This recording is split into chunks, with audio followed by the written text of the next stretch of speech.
Wurst. So like Wiener Schnitzel, Würstkuche. So it's a hot dog kitchen place, but they serve beer, and they have these really exotic things. They have like rattlesnake hot. We're at Würstkuche. Let's make them poor choices.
So we're here at Würstkuche.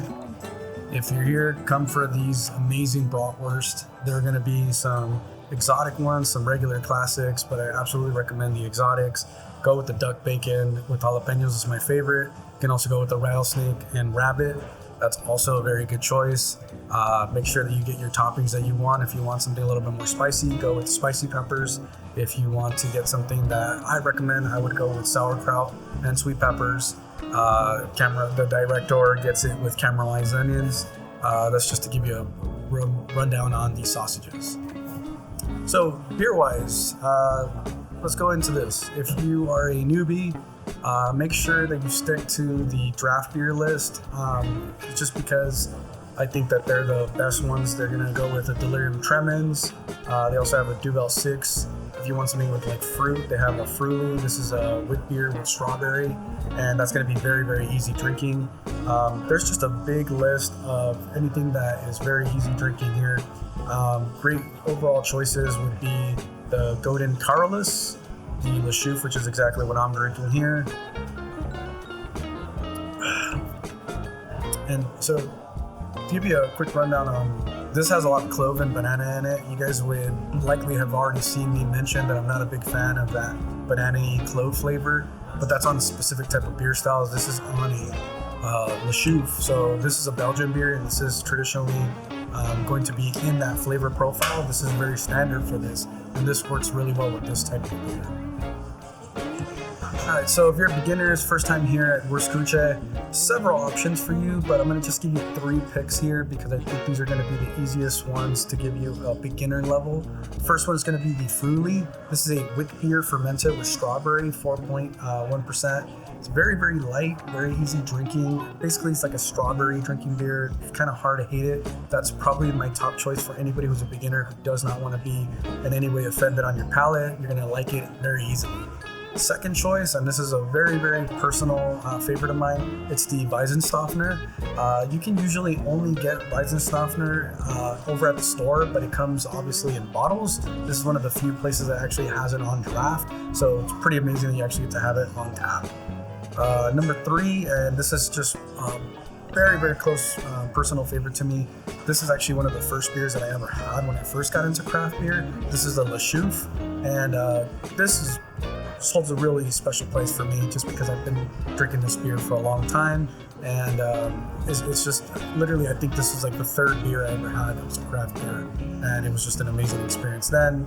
And this is one of the few beers that I had when I first started drinking, and that I can still drink today and still have the same love for this beer. Cheers. All right. So if you're already in your mid-tier palate, I'm going to recommend for you to try the Aventinus. This is going to be a Weizenbock. It's going to be at 8.2%. That beer is going to be very, very banana forward. This is going to be a German style Weizenbock, so it's going to have a lot of that clove and banana flavor. It's very traditional in German type of malt that they use. The second beer that I'm going to recommend to you is going to be the Bitburger. It's a Pilsner. Now, Pilsners I would usually say could be even in the beginner category, but German Pilsners, you gotta remember German culture, they like their Pilsners, they like them very, to have a lot of bite and to have a lot of hops in them. They're a lot different than American Pilsners, and this is a very good one. Now, this one's gonna have a lot more bite, so you really have to already be into Pilsners. This is gonna be a beer that will easily get you into IPAs because it has a lot of bite, a lot of crunch right here, right in the back of your palate. You're gonna feel it's just gonna gnaw right in your back of your palate. And the last one here, again, very close to my heart, Rockford 10. This is just such a great beer. This is going to be a Trappist quadruple, 11.3% beer. Now, I would say that would be borderline more into even the category of somebody who's already an experienced and advanced drinker. But honestly, Rockford 10 just goes down very, very smooth. It's like almost like a light, soft chocolate type flavor. Overall, it's one of the beers that I first had when I started drinking, and it was very enjoyable. And I realized that my palate got more into different types of style of beers. I was able to taste a lot more every single time I went back to it. The Rockford 10 is a beer that I would 100% recommend for you if you've already been drinking beer, because it's a great way to try to see where your palate is at if you're ready for some darker stuff, or just in general, just to try. It's a great beer. All right, finally, if you're an advanced drinker, you want to change pace here, you've already had a whole bunch of different beers, now you're looking for something that's going to challenge your palate.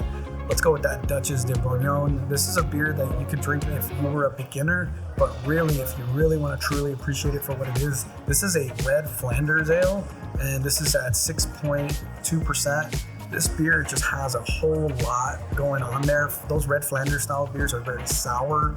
They're very pungent on your palate. Anybody could really enjoy them, even a beginner, but they won't understand why they like it. They'll just say, oh, it tastes sour and it tastes like cherries. That's pretty much the most basic understanding of it.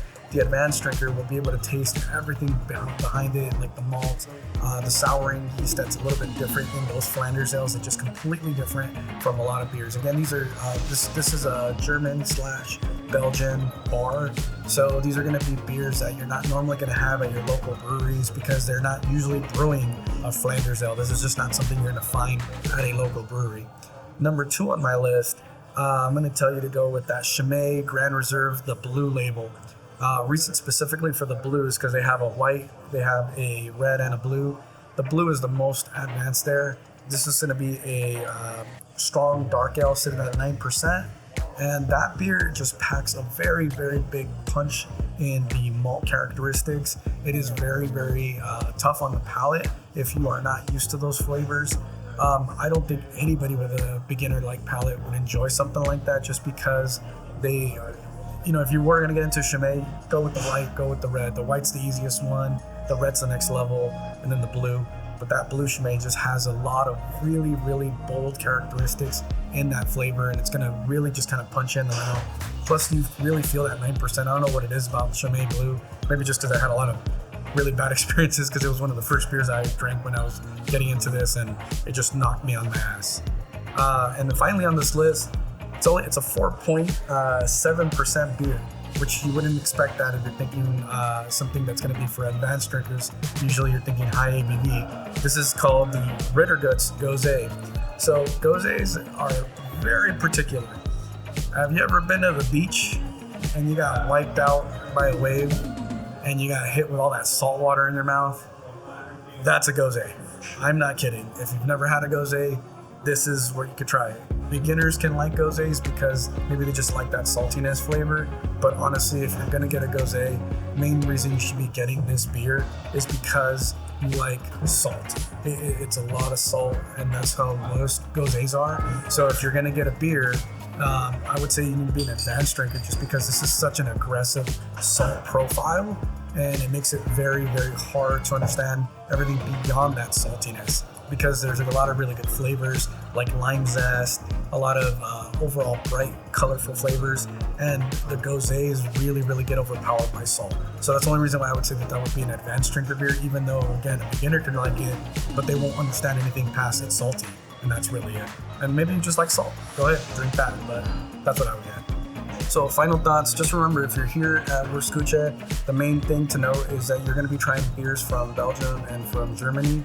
The majority, I would say 90% of the beers that are available here are all available at your local Total Wine or local liquor store. Majority of these beers can be found just because they are very popular, but this is one of the few places you can actually try most of these on tap. So you don't have to go waste your money and actually buy a 12-pack or a 6-pack. You can actually just come here, try the beer, see if you like it. Plus, it does taste a lot better on tap, personally, in my take, especially the Weizenstoffer we talked about earlier. But yeah, if you're going to try any beers here, the best thing about this place is that the beers are almost an afterthought. Don't get me wrong, the beers are phenomenal here, and they actually give you proper glassware, which is pretty amazing. The Lashufa is actually served in this glass. You actually see a little character right on here. And it even has this little line right here, which is actually where they pour the beer. So it actually tells you the rest of this should be head or up to here. And it's really important to understand that in Belgium, beer isn't a commoner's drink. It's actually like looked at as a little bit more of a higher class type drink. The majority of Belgian beers you're going to find that are corked in cases. They look like wine bottles, and they store them like they would like a wine bottle. They treat their beer very serious over there. So you got to remember there's a lot of history and culture behind every one of these beers, and it's an amazing spot to be able to try so many different beers right on tap, which is just not available at almost any brewery that I can, or any tap room that I can think of right off the top of my head.